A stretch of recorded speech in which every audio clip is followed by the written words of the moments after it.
It's rolling. Welcome to Rocky Mountain Sasquatch Organization. We're back here with Kelly, Jenny, and myself, Derek. We decided to do another one of these podcasts. We're going to talk about one of our expeditions that happened in 2013 up in Palisades. We're going to discuss the last Rev.Jeff podcast because both Kelly and I sat down and watched that. Jenny's watched it too. Apparently all three of us have watched the podcast in at separate times. We gave you 3 views, Rev, sorry. That's the way it is, man. We but just all couldn't get all opinionated together about at the what same you had time. to say as well. So, and I believe we're going to bring up the Mississippi Bigfoot video as well. Talk about that for a few minutes. So, just right off the bat, Kelly, what you have to say about the whole Rev.Jeff podcast, and we're probably more specifically talking about do Bigfoot starve in the winter, and what do they do? So, well, I'm very bewildered this year. I watched your guys' podcast and I enjoyed it. Thank Rev.Jeff and David Batdorf, a great podcast. I watched it and I really couldn't complain about anything you guys talked about. It's really unknown what they do during the wintertime. The last time we went up Rough Hollow, because we always find footprints, handprints, hear whoops, smell them, can hear them come close to us. Even got their eye shine one night. I mean, that's debatable, but our video engineer and the rest of us think that we possibly have the eye shine of a Bigfoot on video. All I have to say is it's he's got a lot to say, really. I've got too much to say. Well, I believe it was the real deal, and I'm glad we got out of Rough Hollow without ruffling some feathers and so forth. What does this have to do? Just to ask, what does this have to do? The thing is the last time we were there was a foot of snow, and we found no footprints, heard no vocalizations, this and that. And for the last 5 months, every time we go back in there, we find footprints, we hear vocalizations, we smell them, we hear them running around us, and a foot of snow drops, and there's nothing back there. And we were under the expectation of finding physical evidence, and we didn't. Well, a couple What's weeks going on? before, though, you did actually get that trackway. Oh, There yeah. was like an 8-inch trackway that you found up there, so... Yeah, that was the first to a certain snowfall. point, That was they the were first still snowfall. there. Yeah, you're right, Derek. That was the first snowfall. Yep. And after about a foot dropped, where'd they go? Well, something different was going on that weekend in the main canyon. We call it Sasquatch Canyon, the main canyon. And that's because locals nicknamed it Sasquatch Canyon. That's the only reason we call it that. And we don't want Bigfoot hunters knowing exactly where this is, so we'll call it the nickname.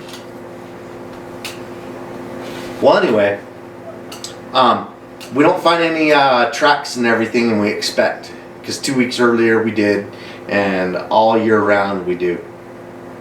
And in the main canyon, there's a bunch of hunters. Even in the middle of summertime, the best time to camp, you hardly see anyone camping back here. I don't know why. I think it's just only hunters know about this place. But all the landowner tags are getting filled. And you got a lot of relatives, friends, this and that camping. I've never seen more people, including hunters, camped in this canyon, the main canyon. So perhaps they scared the Bigfoot away. And I'm thinking maybe they went down in the main canyon. We saw 7 elk pulled out of that canyon that weekend. 7 elk harvested. That's what we saw. There may have been more. These are elk hanging up in people's camps, in the back of their cars being hauled out. So it seems like there's a lot of easy protein back in there. Gut sacks, and a lot of hunters leave all the organs. And even when you're leaving a gut sac, you're leaving the lungs, you know what I mean, the gut sac, the entrails, and everything. But a lot of hunters will leave just about every organ. And if you know anything about predation in the wild,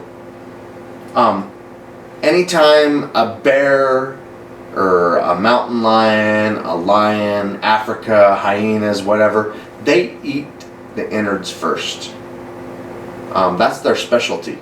They'll eat the innards first, and then they leave the carcass to rot for a couple of days. And when the carcass rots, it gets more tender. So they really like the entrails. So there's a lot of pictures of mountain lions and stuff looking over a hunter's back while he's taking a picture of his kill. There's one in Utah, by the way, that went viral.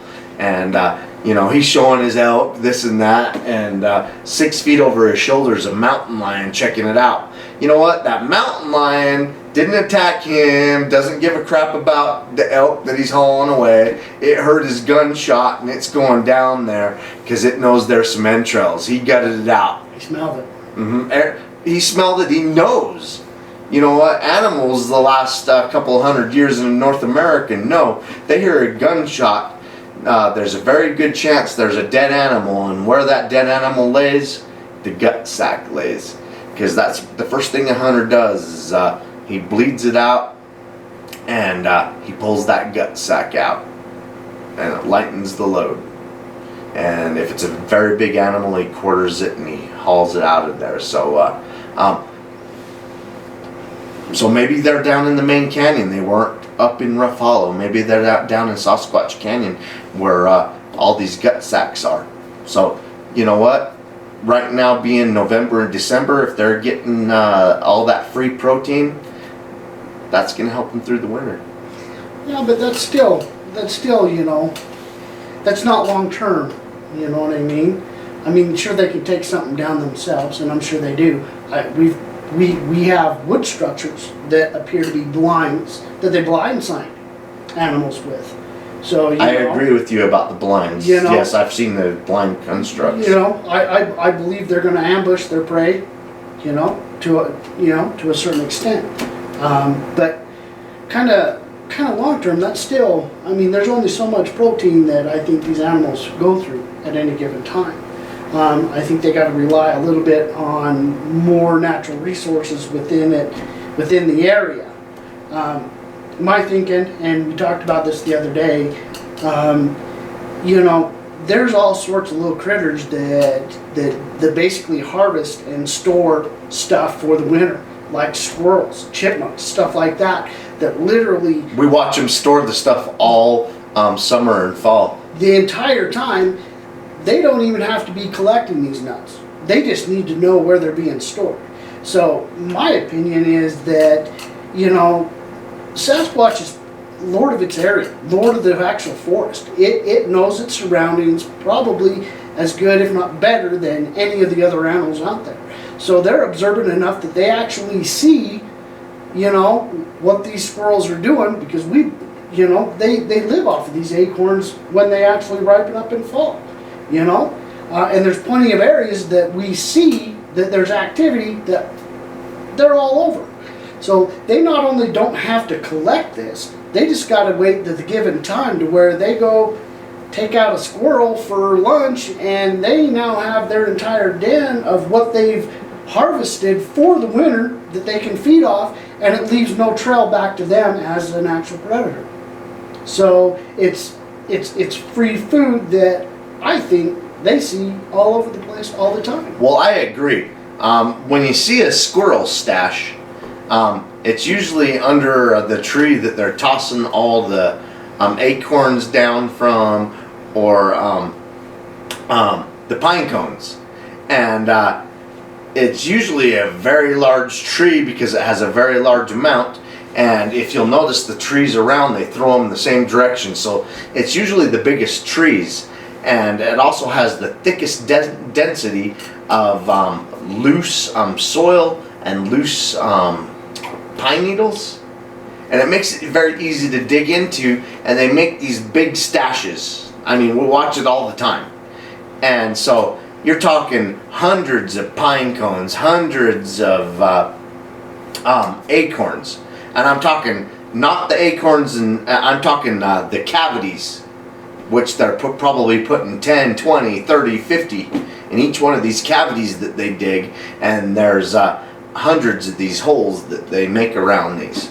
Well, we've already witnessed it firsthand where badgers and bears will dig into these and take these stashes and stuff during lean times. Well, these places that Bigfoot seem to inhabit, where we find footprints, handprints, hear the vocalizations, hear them walking around, smelling them, seeing their eyes shine. These same places have these large caches. So, like Derek's saying, in the wintertime, they can smell them out. They don't even need to smell them out. They're very intelligent. They see where the squirrels are making them during the summertime, just like we do. I mean, if I got stuck back in there and I needed some food, I'd be digging into those caches because I know where they're at. And if I got lucky and found a hibernating squirrel, I've got nuts, I've got a squirrel, a protein. You can't be doing any better in the wintertime. I mean, right, Derek?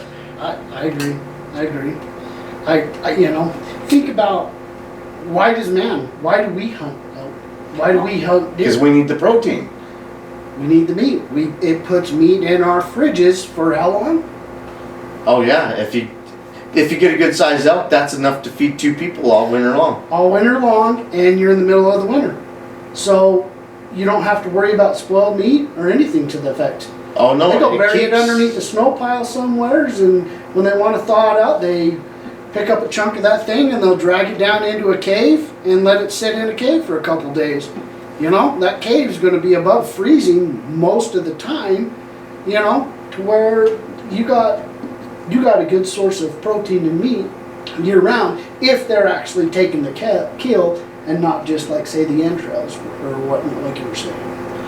Well, most animals eat the entrails first, and the entrails have the most nutrition, and then they let the corpse rot and get tender and eat that after they've eaten the most nutritious entrails. And if the kill gets stolen, they've eaten the most nutritious, vitamin-packed part. And Jenny?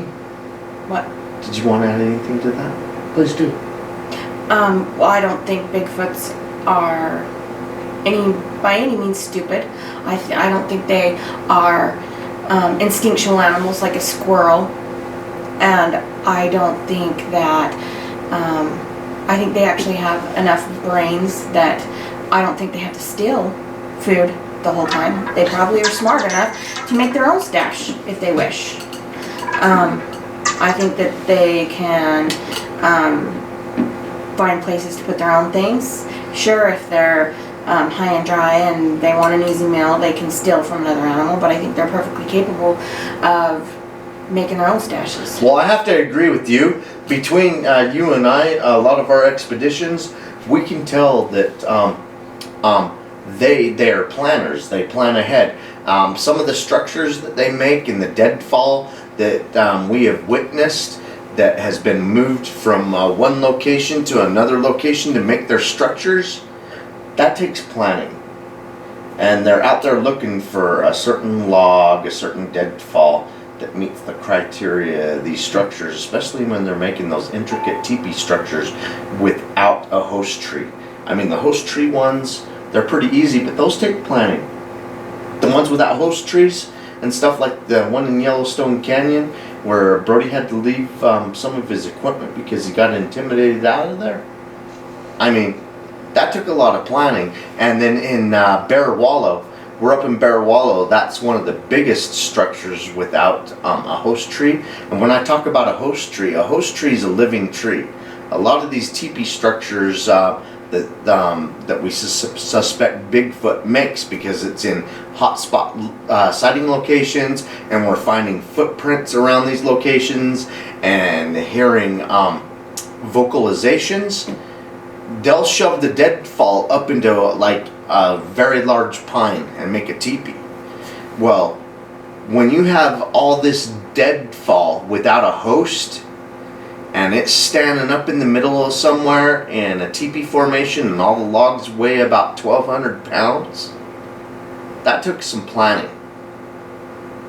I mean, I don't know why someone would go in primitive forest 10, 15 miles and make one of these just for the hell of it, when it would probably take about 4 really strong, large men, some pulleys, some ropes. I don't know, they'd probably have to make some type of a crane thing to make it without a host tree and stuff. I'm just saying, there's no rhyme or reason why these should be made. It's a territorial structure to me that a very large creature that has opposable thumbs made. There's no other way around it, and that takes some planning. So they could probably plan their own place to stay in the winter. If they can do that, they can do pretty much anything they want. I'm sure that during the hunting season, I'm sure they're not lurking in every bush waiting for a gut sack. Oh, I am am totally in the opinion that they just go up to higher ground. They can provide for themselves. They know how to collect food without collecting hunter guts. I was not taken away from the intelligence of this animal by any means by saying instinct drives them to do certain things. In my opinion, allowing squirrels to gather and leaving them alone during this gathering period, to me, is extremely intelligent. Slave labor. They're looking at it like, this is free food later on. So I think that is an intelligent thing, out of an animal. Oh, sure. But I'm sure they can do. I'm sure they do both. I think so. And I think it's a lot harder for a human being to get way up higher, especially even in the summer. I mean, the canyon that we go back to, I know we've only ever been up maybe a quarter of the way. And it takes us all. According to Google, yeah. But one of the times that we went back in there, Brody and I, we were planning on going a lot further back than we normally do. After we went past a mile of the Sasquatch Highway, and everybody knows what that is in Ruffalo, we weren't finding Bigfoot evidence. And, Brody and I are looking at each other, and Brody's like, hey, we're not finding physical evidence. Why are we going any further? Let's go back. So we went back to the Bigfoot Highway, we went back to the land of the giants, and that was the day that we got our first 2 handprints. So, if they're not further back in, you're not finding the evidence. But you also have all sorts of tributary canyons that lead into it. Yes. You look at the overall picture. And we haven't explored those. We have not explored those. Absolutely. The only one that we've explored is the land of the giants. Before we get to the land of the giants, there's probably 5 or 6, what Derek says, tributary canyons, and he noticed those right away. And he's like, why haven't you guys explored these? And we're like, well, because we haven't. We follow the evidence. And but you know what? In Derek's defense, we found a lot of evidence where they come out of these tributary canyons and come down into the main canyon after we've passed. We come back after not finding the evidence. We come back and we find their footprints and stuff, and they've dropped down out of these tributaries and have followed us. Example, the rock structure, the little rock stacking that Jen and Bro did when we went up Rough Hollow. Oh yeah. With the 1+1 when I had my boy. That was the last weekend of that October, came out by of the the way. tributary canyon. That came up off out of the side and came down out of that. Mm-hmm. And that looks pretty rough to get up into. Oh yeah, we'd need ropes. Ropes?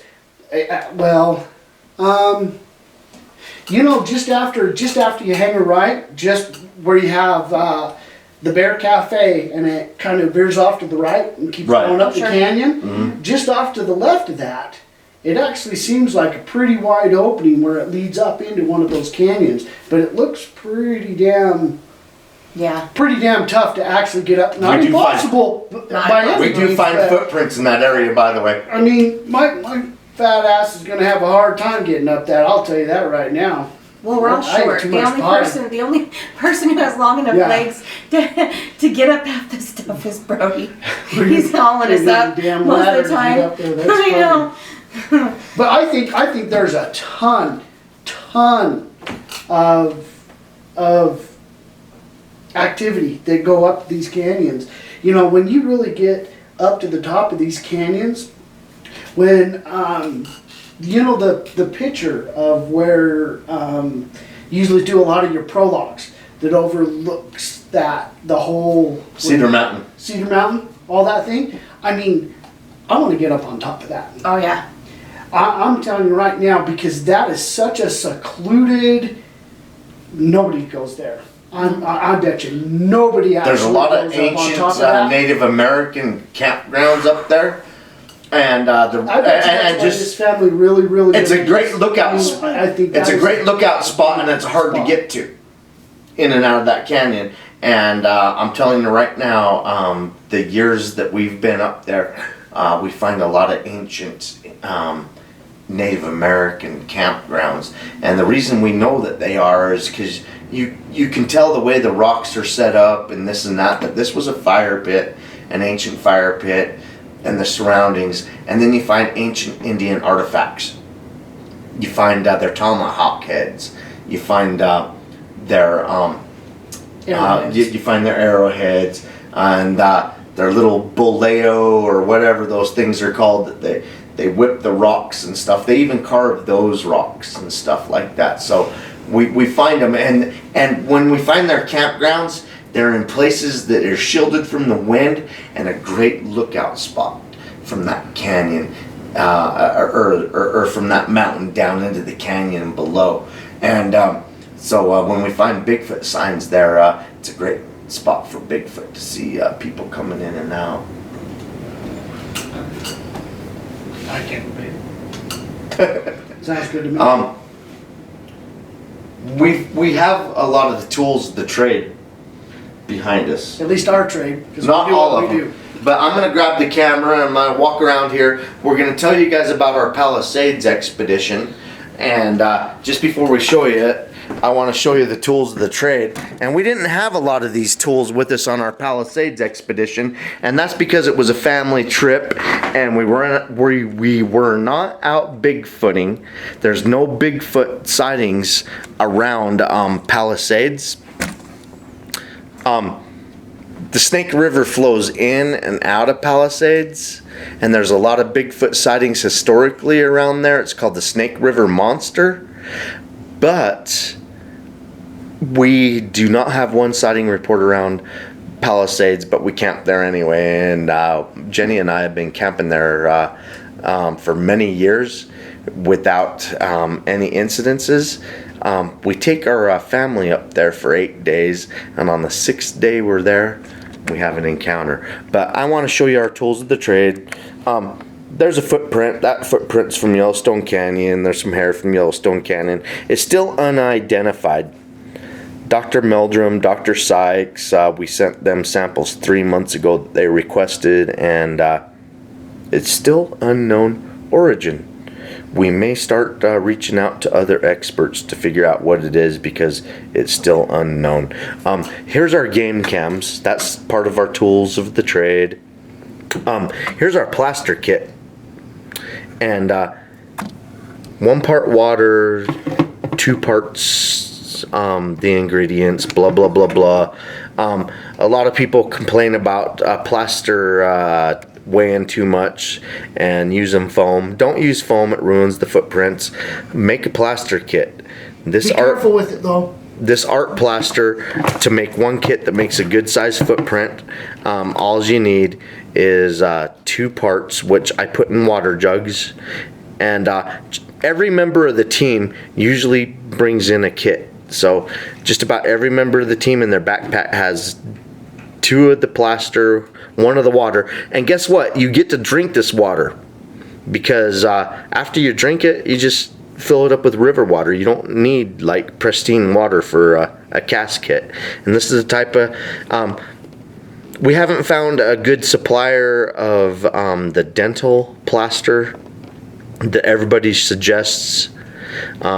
Everybody wants you to buy like 50 pounds to a ton, but anyway, we'll get it one day. And then here's our maps, here's our cameras. These cameras are the ones that we take still photos and videos of most of the time. Here's our GPS. We've got our GoPro. Here's our spotlight. Here's a filled notebook. This is Derek's. This is one that he uses out in the field. Here's a field note guide. And, oh, here's the parabolic and a mic. Tape measure, you need to tape measure, and you need to be able to take field notes. And these are notepads that we've had for a couple of years, by the way. So, anyway, there's some tools for the trade. I'm going to go set the camera up, and we're going to get on the Palisades episode. And I'm going to turn it over to Derek. What's up, turn over? You know the story better than I. Alright. Well, I'll be right back. What? Okay. Okay, anyway, what I was talking about is, okay, so we've only been like a quarter of a way up the canyon, and there's miles and miles. And who's to say that they just don't retreat back into the... Well, absolutely. Back there where literally you're a lot further away from anything. Oh yeah, everything. especially when the big, huge the elk hunt is going, and they have all of their pack animals and their horses, and they're all up inside the canyons. There's absolutely no reason for them to be anywhere near that. No way. I think they're more than aware of exactly what's going on. Exactly. There's no point, so they relocate. I just think they move farther back in. Yep. There's plenty of things for them to eat. There's natural springs that come up out of the ground. There's food, there's water. Yeah, not to mention, you're right at basically the southernmost area of the Uinta Mountains themselves. Yes. I mean, there's absolutely nothing for Miles and miles and miles and miles and yes. miles. I mean, we're talking 100 miles probably of nothing but solid Uinta, high Uinta mountains, you know. Places people don't even go up on snowmobiles. Yeah. It's just too far. You'd run out of gas. Too rough. Mm-hmm. Yep, absolutely. So, back to, I guess, the Palisades. Okay, the Palisades, that was, what was it, June 26th that this all happened. On a week-long family trip. We're in an area that the surrounding areas have a lot of Bigfoot sightings. But we've never found a sighting report out of Palisades. It looks real squatchy. The Snake River, there's a Snake River monster, which all the descriptions are Bigfoot, but they call it a Snake River monster. It drains into Palisades, empties out of Palisades. So people know what Palisades is. Palisades is a very large lake, very large reservoir in southern Idaho, southeastern Idaho, just straight north of Bear Lake. Right across the Wyoming border. Yeah, right across the Wyoming border. Alpine. You can see the reservoir from Alpine. Yeah, just trying to paint a picture here so you understand what Palisades is. It's about a 40-minute drive from there to Teton Village, which is a ski resort on the South Teton. Excellent, okay, sorry. Oh no, perfect. And we camped there all the time. Well, anyway, we went on a family trip and we stayed there for a week. And or longer, and we used that as a base camp, and it wasn't in like the normal campgrounds. Jenny and I, we want to stay in the remote area, so we stayed on the back side of Palisades. You go across the reservoir, across the little mountain range, and that's where we're camping, on the back side. And we camp there all the time, and there's no Bigfoot reports, no Bigfoot sightings. We've never seen or heard anything Bigfooty. And we weren't planning on that this time. We were on a family trip with our kids, and we were going to Yellowstone. We went on a Snake River rafting trip, a couple other things. And anyway, 6 days into the trip, we went hiking on this trail that Jenny and I have been wanting to hike on for several years. And this trail goes from the backside up over this little mountain pass down to the reservoir. It's a 12-mile hike, 6 miles in, 6 miles out. And on the 6th day, we talked Connor and Kelsey into doing it, and Jenny and I have been wanting to do it for a while, and we hike in there. Well, anyway, over about 1.5 miles, the elevation goes up about 2 miles, and you get to the top of this pass. And just as we're getting to the top, we start hearing vocalizations. And at first we're thinking that they're bear vocalizations. They're big old whoa. And they're making them down in a draw, and then up above we hear them again, and they're very low baritone, just whoa. And we start hearing the vocalizations, and Jenny and I discover a trackway that crosses the trail that we're on, and it's a very thin trail, and I'll show you pictures. It's not a very thick trail. It's so steep getting up and down that I don't think people do it very often. I wanted to turn back a couple of times myself. I'm like, what the heck? This is steep. If you've ever been to the coast of California, up by Crescent City, and you do Damnation Trail, and if that's ever kicked your butt, this is worse than Damnation Trail. But we find a 7-inch footprint and a 11-inch footprint, and we find a couple of them, and they're crossing the trail. And of course, Connor and Kelsey aren't very impressed. Our kids aren't Bigfoot researchers, but Jenny and I are like, what the heck's going on? But after measuring them and taking pictures, which didn't turn out very well, by the way, but it looked great firsthand, Jenny and I are like, what the heck? These are within human sizes, but who's going to hike this steep stuff up here? And then just go into the thick. And It barefooted. it just didn't make sense. But we had to disregard it after a minute because it's within human range.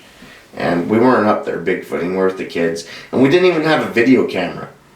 And we didn't have casting stuff. We're on a family trip and didn't expect to find Bigfoot stuff. So we got just photo cameras, just pictures.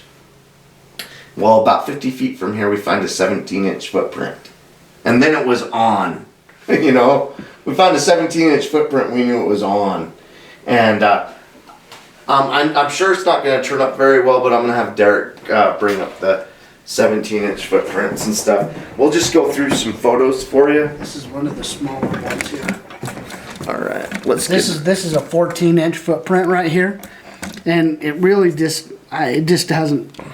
It's just so hard to actually make out. There's also the juvenile right beside it. This was the 7-incher, and we found it alongside, and it stumbled.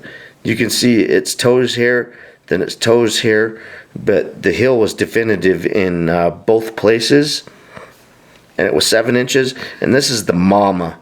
This is the 14-incher. Oh, excuse me. We fast forward through pictures and get us to the 17-inch footprints. Down here. Oh, no. Oh, sorry.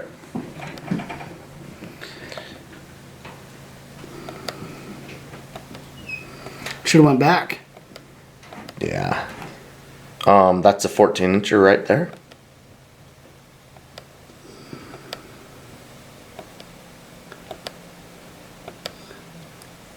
That's the 17-incher right there, and I think we're measuring the width. Let me point out, these are the toes. This is the toes, and we're measuring the width of the print. The heel comes down here somewhere, and I'll have Derek go up another video. Another picture. And I can't really make it out in that one. Yeah. Oh, that's the width. Here's the toes here. Yeah. And that's the width. The heel comes down here, and we'll get a better picture for you. Okay. This is measuring the width. I mean the length. Here's the toes up here, and then the heel comes down here. It was a 17-inch footprint. It's actually like right along here, Yeah. and then comes down around here, and then there's your toes that lead up right there. 17-inch, and it crossed the trail too.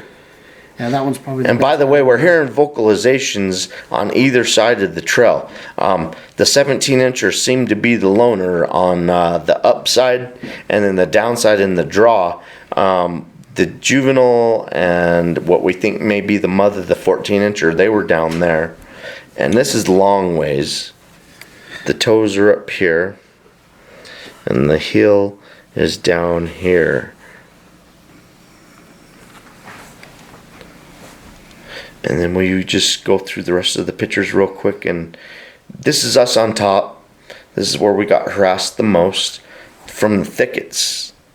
I mean, but this is one of the few. Oh, and then that's the mama. We think that's the 14-incher with the juvenile stepping right in her print over here. Here's her toes, 14-incher, and this is the 7-inch juvenile following along hand in hand with her. That's where we started. Mm-hmm. Okay. That's pretty much all the pictures on the top.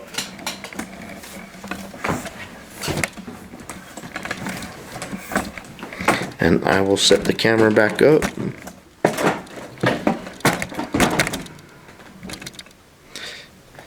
Okay. Oh, well, while you actually had it, you should have talked about. Just keep on with your story. You'll get to it. I'm done with the story. I mean, that's what happened on top. We got intimidated by a suspect Bigfoot. Oh, But on the way up, compared to on the way back, something actually had changed. Well, once just before we started finding the footprints, we started hearing vocalizations, and then after we found the footprints, we kept hearing vocalizations, and every time one of us would hang back, and this hike took us 6 hours, so there was a couple of times each one of us had to hang back and go to the bathroom, and something would charge within about 50 yards of us every time, making a ruckus. I mean, do you remember that, Jenny? Mm-hmm. To spell it out, obviously, after they had actually gone past, heading up, and then coming back, something defecated right in the middle, middle of the actual path. You saw the pictures of it actually zoom through. And it was fresh. It's the point of just pointing out that it wasn't there and it's completely different. And you could tell whatever defecated there, 100% of its dung came from juniper berries. There was no doubt in my mind. He was lime green. It ate, I don't know what eats 100% juniper berries, but that crap was 100% juniper berry crap on the trail, and it defecated on, I don't know if you guys saw that, but it was less than 12-inch trail. It had a whole mountainside to poop on, and it pooped right on the trail, and it wasn't there when we went in, but on the way back, and it seemed like a message. How far back in did you go before you come back? About a mile. About a mile. Mm-hmm. So We were about 80% in when we got Bigfoot activity. but you're talking half hour, 45 minutes. No. Longer? Shorter? Oh, from coming back? From when you crossed this spot. Less than an the hour. time that you were coming back. Less than an hour. You know, I mean, I figure. Yeah, because that wasn't quite. We turned back after we got up over on the top. We were it looks like. we were planning on Looks hiking. like Pookie for Tin Men. He's sewing up duckwork from. That's what that looks like to me. It We- did. It was really thick Really and thick pasty. and pasty It looked looking. like somebody took toothpaste and just went. Yep. Yeah. Consistency. We were planning on coming back in the dark. We were planning on going all the way down to the lake, the whole 6 miles, and then the whole 6 miles back. But after we got over the top and started getting Bigfoot activity, and Jenny and I were Bigfoot researchers. Well, it could Those are tracks. those are vocalizations. Something's paralleling us. We did not want to be out there after dark. Well, so we cut the hike short. Especially with your kids. Yeah. Even though I took my kid out in the dark. We wanted to be back down to the trailhead before dark. Tough kid, Trey. The plan A was going down to the lake, hanging out, and coming back, and half of the hike or most of the hike in the dark. But after the Bigfoot activity, no. We're coming back now. And the kids agreed. They're like, yeah, we're going back now. So Fair enough. we cut it short because of Bigfoot activity and footprints and the whoops and the following us and the person hanging back. They had rush us. I mean, couple of heart-stopping times I was alone. I'm hanging back going to the bathroom and Jenny face planted it because she got rushed. I did. I thought for sure when I was going to turn around, something was going to be standing there. Absolutely positive that when I flipped around, I thought something was going to be standing there. And it actually, I couldn't see anything, which was really confusing to me because it shook the ground and it moved the trees and the bushes, and I couldn't understand why I couldn't see anything. Okay, and I want to point out. And honestly, I mean, last podcast we just talked about these two going through almost the exact same thing when we got the first 17-inch footprint. Here's the difference. You're talking Here's the difference in footprints. type experience, but you have your kids with you and out in the middle of just. And here's the difference. Here's the difference. The Timber Canyon deal. The Sasquatch Canyon deal, where we found the 3 17-inch footprints, and then had the intimidation experience. On Palisades, we found almost 24 footprints, 7-inch, 11-inch, 17-inch, 14-inch. So 4 different types, a couple of dozen, and then it wasn't just one creature making vocalizations. It was several.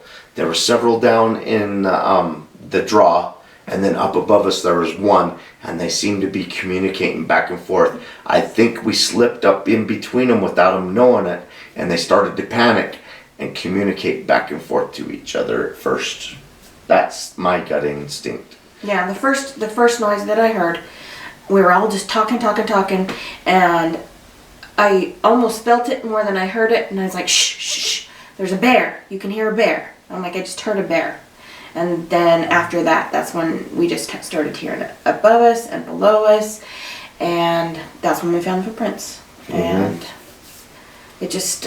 And it was when we were on the top. Our hike started out at about 6,500 feet, and we hiked up to 8,000 feet elevation, and most of the activity happened on the top. This hiking pass up into the reservoir, that pass up on the top is when we had all the activity. Right on the top is how I felt. Or just before the top, on the top, you know what I mean? Right at the top area. Well, there's one thing for sure. You can't say there's never been a sighting or activity there now. There's activity in our mind. Has been now. Mm-hmm. And we're going to go back and check on it in the future. Well, we haven't released it yet, but there's actually an image that Jen took just because she actually really enjoyed the terrain. She took that has a potential tree peeker in it. We've yet to release it yet because we don't want to throw it out there until we can do a side-by-side comparison on it, because we're just not going to just throw something out there and say, well, this is what this is, when it is what it is. It's a tree squatch until proven otherwise, and the only thing we can do at this point in time is put a side-by-side comparison with the actual image, with what it is going back up there, to see if there's any changes. So just being honest about what we have, and you're going to see that in 2014. Yeah, we'll go back in June, find the exact same spot, take a picture of the exact same tree, and match it up. Match it up, because it does look pretty good. The moment the image was shown to me, I instantly picked it out. So it was an automatic right there. So, I know you guys want to see it, but, we got to do things where we're comfortable with it. So we're going to hold off on that for now and go from there. Yeah. We don't want to put a picture up of something that looks like a Bigfoot, but absolutely isn't, when we can get proof side by side with it before we actually make a decision. At least give, so it's sitting side by side. Yeah. Makes sense of what to do. Mm-hmm. Sounds good. Yeah. Did you actually watch the Mississippi Bigfoot video? I did. You did? What did you think about it? Well, at first I was standing there and I'm looking at it and I'm looking at it and I'm like, oh, that's a gorilla, Looks like a gorilla. It looks like a the gorilla. back of a silverback I thought for sure that it was a released gorilla, or it's escaped, because there's all sorts of them down there, until it stood up. That really surprised me. Yeah. It actually startled me. It kind of scared me a little bit. I was like, woo, that's a good one. Let's finish talking about that on our next podcast, is the icebreaker. This is our podcast number 2. It's actually a round table. Palisades. Come back and watch some more, people. Yeah. That simple. All right. Watch for our next podcast, round table. Have a great night.